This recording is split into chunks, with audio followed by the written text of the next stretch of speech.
1011 Estimates Bill, adjourn debate on second reading and amendment proposed thereto. Dr Paul Hutchins. Speaker. Talofa lava, Mr Speaker. Whawhatai tele lava.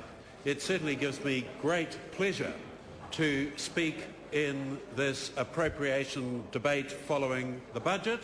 There is absolutely no doubt that Prime Minister John Key and Finance Minister Bill English deserve huge congratulations for a very well-researched, very well thought out, highly balanced and forward-looking budget.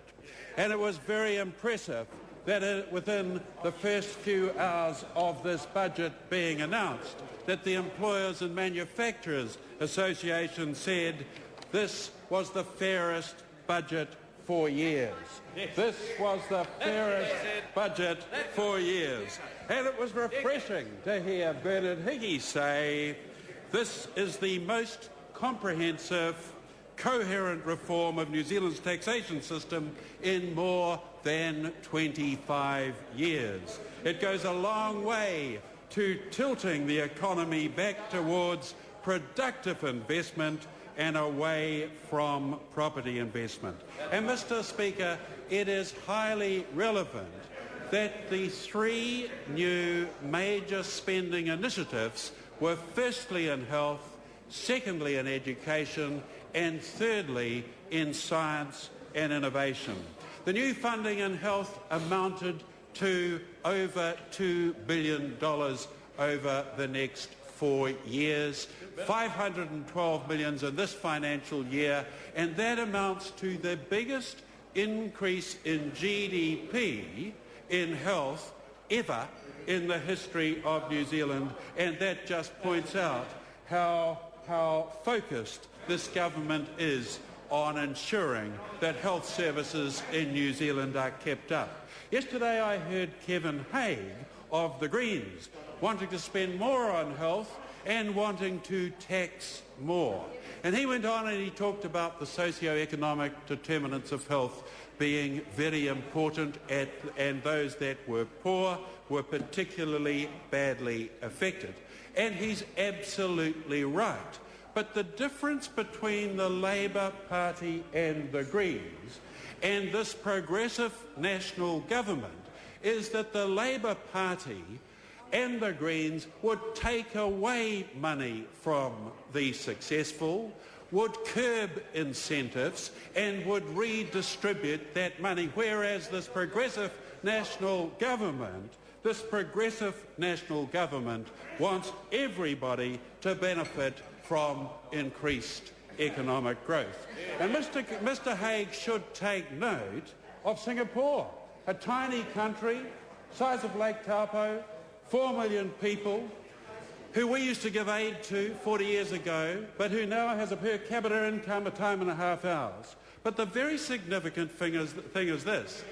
They invest 3.5% of GDP in health, both public and private, compared with our 8%, but they live longer than us, and their infant mortality is less than half of ours. Less than half of ours. And what is absolutely clear in that society is that Singaporeans have benefited from the sustained economic growth. They hugely value individual responsibility, incentives and self-improvement, vital ingredients for a healthy society and quite different than the redistributive philosophies and state-dependent philosophies of the Green and Labour Party.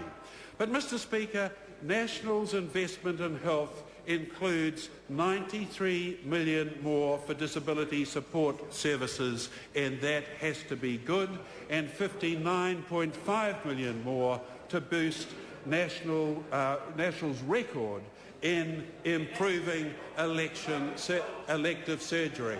And wasn't it great to hear the statistics? 12,000 more elective cases in the next year, following the abysmal record of the Labour Party, which was marked 12,000 more. The Labour Party's record of absolutely abysmal productivity in the field of health. But, Mr. Speaker, when Labor came into power in 1999 and whipped up the personal tax rate from 33 cents to 39 cents, they severely distorted incentives in New Zealand. We know that in 1999 there was in the order of 35,000 loss-adjusting companies, which quadrupled in the succeeding years, so that by 2009 there were 130,000 loss-adjusting companies in this country. That's just how bad the distortionary effect of the Labour Party was right from the beginning. But it gets worse than that. They called for a taxation report, 130,000. They called for a taxation report, and McLeod delivered them one which was highly thoughtful, but they totally ignored it. And this is in stark contrast to the National Party, who called for a taxation report. And what did they say of the last year? They said the current system is incoherent, unfair, lacks integrity, unduly discourages work participation and biases investment decision. So that's what was said, and this budget encompasses the main recommendations of that very timely and well thought out taxation review. But not only did Labor ignore the McLeod taxation report, but they also ignored the Knowledge Wave Trust recommendations from 2002, which described the missing billion-dollar investment in science and innovation.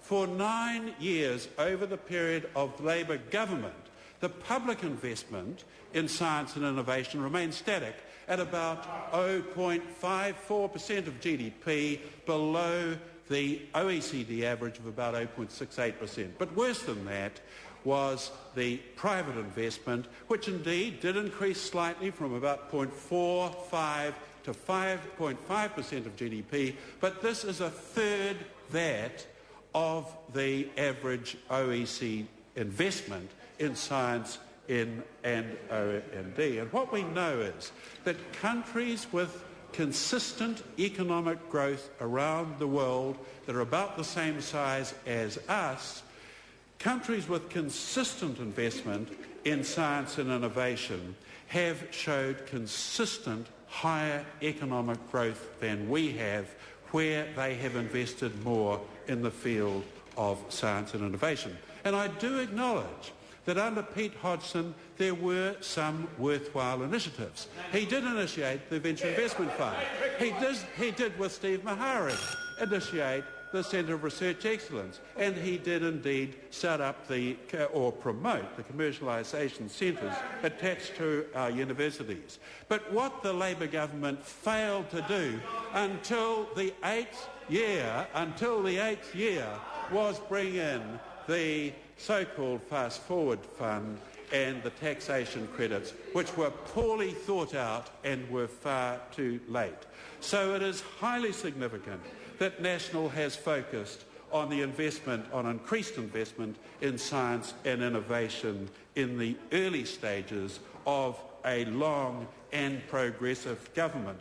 And it's highly significant, Mr. Speaker, that Prime Minister John Key has said that science and innovation will be at the centre of the new national government. And it's highly significant that Budget 2010 has as a third to largest appropriation of new money investment in science, research and development. This is the key to driving New Zealand's economy and certainly to our economic diversification. It is all about high-value, low-volume exports and enhancements of New Zealand's human capability. And this has come about, Mr. Speaker, by the efforts of hundreds, if not thousands, of scientists throughout New Zealand over a long period of time. And I pay tribute to the Royal Society, the New Zealand Science Association, the CRIs, the universities, the private institutes, and a whole variety of individuals, such as Professor Jim Watson, Neville Jordan, Sir Peter Gluckman,